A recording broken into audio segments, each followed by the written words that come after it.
Hey everybody, this is Angela from Texas, and you're listening to 5 Picks and a Chick featuring El Gato. This is the show that gives you 5 NFL picks for people who love football and friendly wagering. Today we are joined by our special guest, Henry. Thanks for being with us today, Henry. Hey, thanks for having me on the show. I've listened to a couple of great episodes. Thank you. Last week I went 3-2 and El Gato went 2-3. El Gato, you got any comments on that?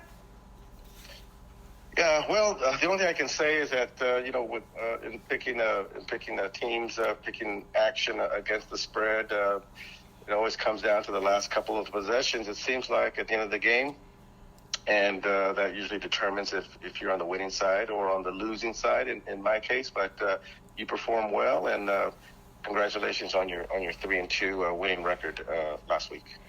Thank you. I think overall, I'm just one win behind you. So, hey, we're at least staying even. We're green. Yeah. Yep, exactly. At least our win-loss is in the positive. So that's a good thing. Well, this week, my first pick is going to be Green Bay -5 at Washington. This is a get-right game for Green Bay, I think. They are going on the road, away from the Green Bay noise, playing a team that is not very good. Wentz is out. Heineke is starting. That might be a good thing, actually, for the Commanders.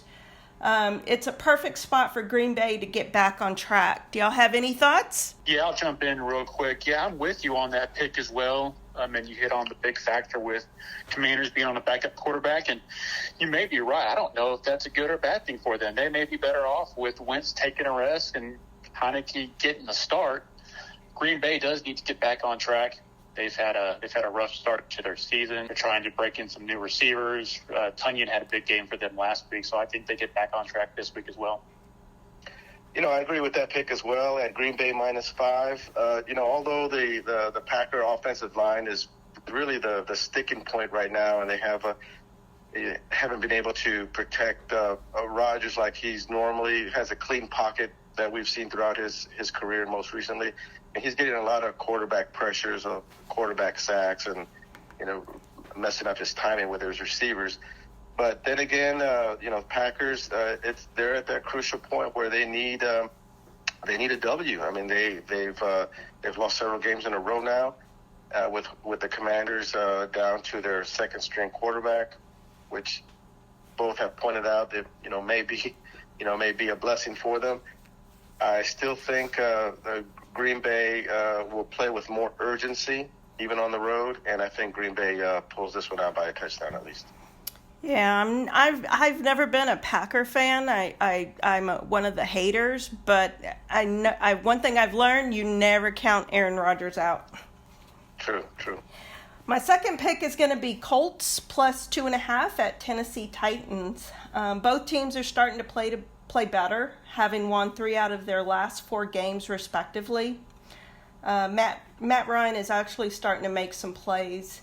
Indy needs this game more, having lost to the Titans a few weeks ago.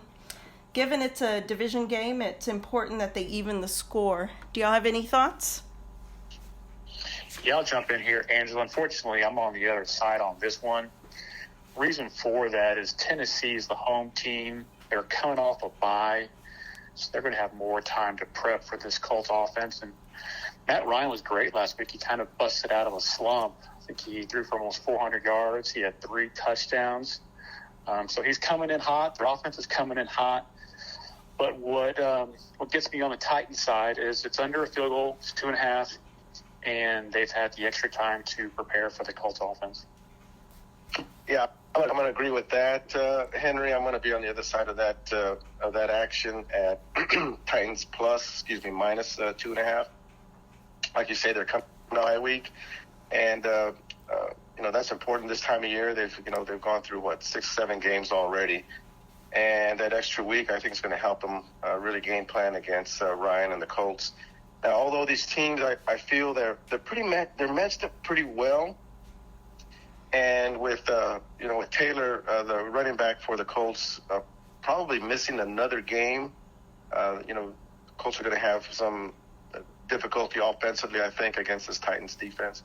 And with that extra week that we both mentioned, coming off a bye week.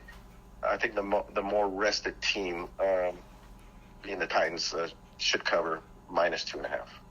All right, sounds good. I like it. When there's some disagreement there, because it's fun to see exactly or who wins. But Yeah. All right, Henry, I'm going to let you take the third pick. Who do you have?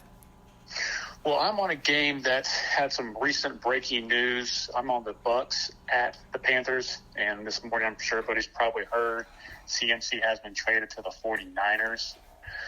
So that makes me feel a little bit better about the pick. I'm going to take Bucks. Yesterday was Bucks minus 11. Obviously, since the news of the trade, everybody's jumped on the Bucks, and that line has moved to minus 13. I think it's still okay. I think as long as you stay under 2 touchdowns. Panthers are at home, but they've recently fired their coach. They've traded one of their top receivers. Now they've traded probably their best player. They're on a 4th-string quarterback. It's kind of questionable if this guy's an NFL quarterback or not. Brady's coming off a bad loss last week to the Steelers. He's kind of been in the news for chewing out his O-line, kind of going to a owner's wedding the day before a game. So I think he's in a spot. He didn't come out of retirement to miss the playoffs. So I think he's in almost kind of a must-win, sending a statement to the league that, hey, he's still around, so I'm going to take the Bucks. I guess it's going to be minus 13 if you take it today. Yeah, I saw that game, and with the recent player movement recently with McCaffrey last week with their starting wide receiver, one of their starting wide receivers, Anderson, and then of course their coach being let go. They've got a bunch of problems.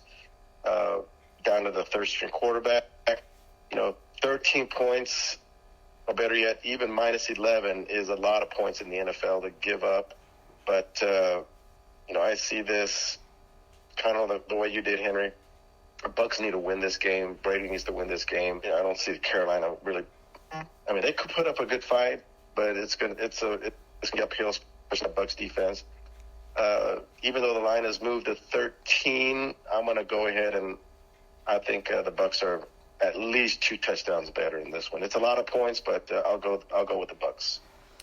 Yeah, I'm with y'all on this one. Even with the line moving to 13, I think Panthers don't have much going for them right now, and Tom Brady doesn't have any weddings to go to the day before the game. So I think the Bucks will come back strong after suffering a very disappointing loss last week.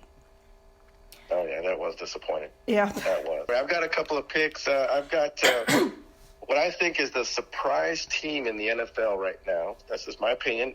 That's the Jets, the New York Jets, if you can believe that. They're 4-2. They're contenders in the AFC East. They're going to Denver this week to play the Broncos, who seem to still be struggling even after 7 weeks to find any offense. The Jets are plus 1.5 points going to Denver, and I think right now the way the Jets are playing both offensively and defensively, I think they can cover going to the Broncos, especially with the Broncos' offensive struggles. What do y'all think? No, I definitely agree with that. You got one team coming in hot with a lot of confidence. You got a young players bringing in some new blood to that team. You got a broken Broncos offense.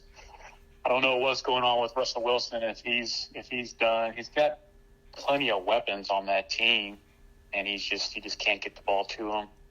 I think going with the Jets is the way to go. Yeah, I'm with you on this one. I like the Jets plus 1.5. The Jets are playing some of the best football in the league. They're winning with offense, defense, and special teams, so they're all around good team.